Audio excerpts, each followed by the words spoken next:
Hello everyone, আসসালামু আলাইকুম। সবাই কেমন আছেন? তো নিয়ে আসলাম নতুন আরেকটি ভিডিও নিয়ে আপনাদের মাঝে। প্রতিদিনই ভিডিও আপলোড করতে হয়, এটাই ফেসবুকের নিয়ম। নতুন পুরাতনের ভিডিও বুঝি না, ভিডিও দিতে হবে, এটাই কমন।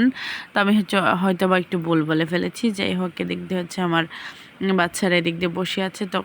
এখন আমি রান্নাঘরে প্রায় সময় ওরা দুষ্টুমি করে, যেহেতু আমার বাচ্চারা অনেক ছোট ছোট। ওদিক দিয়ে রান্না হচ্ছে, আর ওদেরকে একটু মিল্ক শিট বানিয়ে দেওয়ার জন্য ওরা এখানে বসে আছে। আমি দুধ অনেকটা জাল কুক করে দুধ একদম করে নিয়েছি, আর মিল্ক শেডটা এর ভিতরে দিয়ে একটু চিনি দিয়ে ওদেরকে ব্লেন্ড করে তারপর গ্লাসে করে ওদেরকে সার্ভ করে দেবো।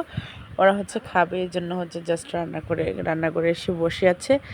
এবং আবার এভাবে আমি আদা রসুনগুলো ব্লেন্ড করে একদম ফ্রিজে রেখে দেবো, কারণ আদা রসুনগুলো ব্লেন্ড করে ফ্রিজে রেখে দিলে রান্না করার জন্য অনেকটাই সুবিধা হয়।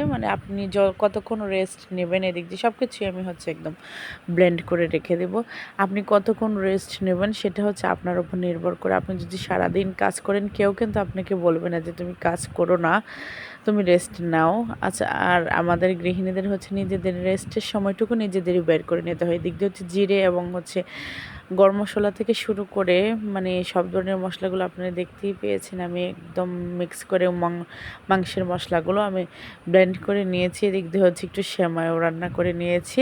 তো ভাবলাম আজকে সব কিছু আপনাদের মাঝে একটু শেয়ার করে দেই, মিক্স ভিডিও এটা।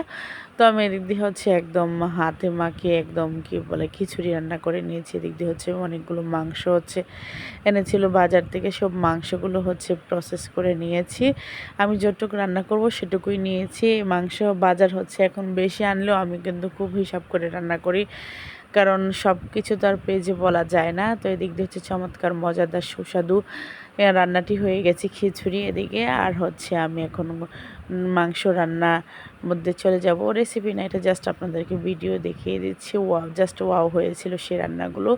তো এই যে লাস্ট আমি একটু জিরের সাথে যেই মশলাগুলো আমি অ্যাড করেছিলাম সেগুলো একটু সামনে দিয়ে দিয়েছি। দেখছেন, দেখতে মাশাল্লাহ একদম মনে হচ্ছে যে বিয়ে বাড়ির মাংস রান্নার মতো হয়েছে। যাই হোক, আপনাদেরকে দেখাতে দেখাতে যে আমি রান্নাটা শিখে গেছি, এটাই আমার জন্য আলহামদুলিল্লাহ। বুঝতে পারছেন, আমি পাকা কোনো রাঁধুনি না। আমি জাস্ট ভিডিও করতে করতে এবং আমার সংসার, আমার স্বামীর জন্য, বাচ্চাদের জন্য রান্না করতে করতে একটু পাকা আস্তে আস্তে রান্না করাটা শিখে গেছি, জাস্ট এই। তো মাংস রান্নাটা কিন্তু সেই হয়েছিল। এদিক দিয়ে একটু পোলাও রান্নাটা করেছিলাম। দেখতেই পাচ্ছেন হাঁড়িটাও ছোট, অল্পই রান্না করেছিলাম, জাস্ট হাফ কেজির মতো। তো এদিক দিয়ে দমে বসিয়ে দিয়েছি। তো আস্তে আস্তে হতে থাকবে। আর ওই পাশটা আমি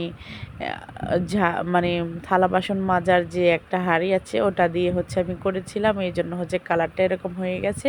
তো আজকের ভিডিওটা দেখে আপনাদের কেমন, এদিক দিয়ে রোস্ট দিয়ে পোলাও রান্না, রোস্ট, আমি এগুলো তো আজকের এই ভিডিওটা আপনাদের কেমন লেগেছে কমেন্টে জানাবেন। আজকের মতো এখানে, আল্লাহ হাফেজ।